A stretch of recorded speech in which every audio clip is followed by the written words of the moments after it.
One nation of freedom. You're watching the 50 states of AR-15 on Big Gunner 81. Brought to you by BATArms.com.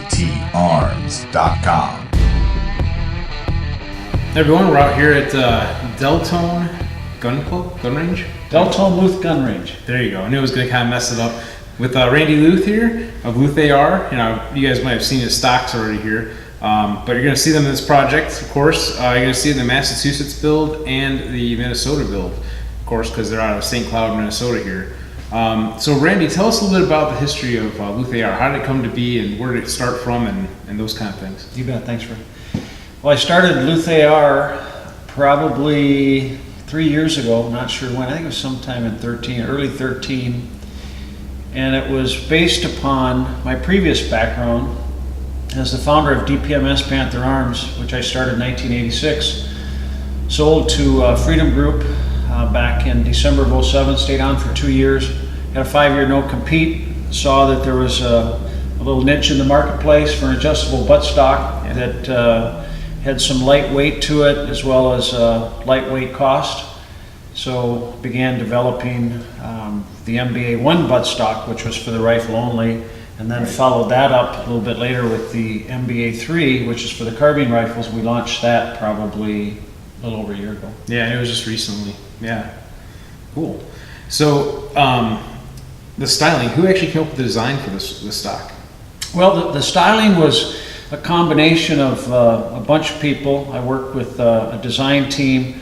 I had the initial concept, and then the design team, the CAD/CAM guys, we all kind of threw a bunch of things together and ended up with this. And had a 21st century look, but it still accommodates what we need as shooters. And again, adjustability being the key point. That's what I was going to say, like, you have options too. You can buy a base model of the stock, or you can buy an upgraded one that comes with all the bells and whistles and all the add-ons to make adjustments and everything for you, like your cheek riser, and the like the butt pad, I guess the way you put it. Adjustable butt pad.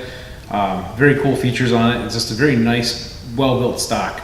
And now that you have the adjustable carbine one, that's just a really cool addition to kind of build off of the original design. So what kind of things do you have coming down the road for Luth-AR?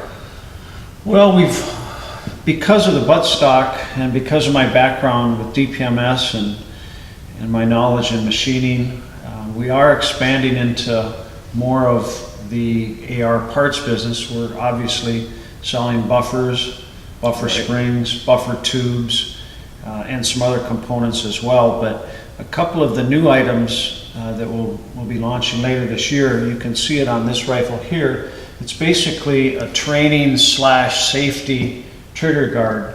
Typically, the logic behind it is that you're taught to shoot with using the finger tab on your shooting finger versus hooking the trigger and jerking it.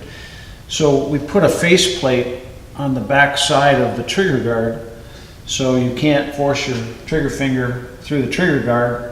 It bottoms out, the tip of your finger bottoms out, and we got a riser on the bottom of the trigger guard, so it aligns your trigger finger perfectly with the trigger.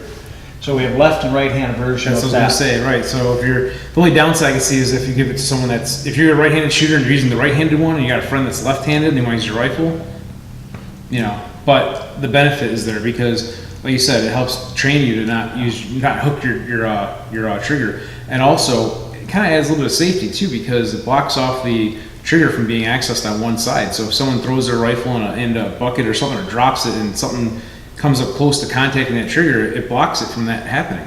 So it is a very beneficial piece. I think that's a cool design. Thanks. We also have a new pistol grip coming out. Hopefully we'll be going into the tooling process here within the next week or two and hope to have production done by SHOT Show January of next year. It'll be an oversized, a little bit chunkier pistol grip, not necessarily for the people with larger hands, but just more of a bulkier grip to fill your hand.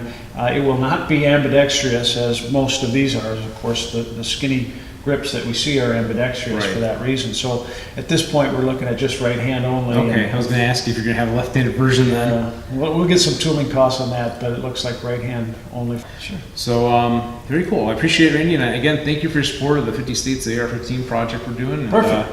Thanks guys for watching. Until next time, go out and have some fun shooting.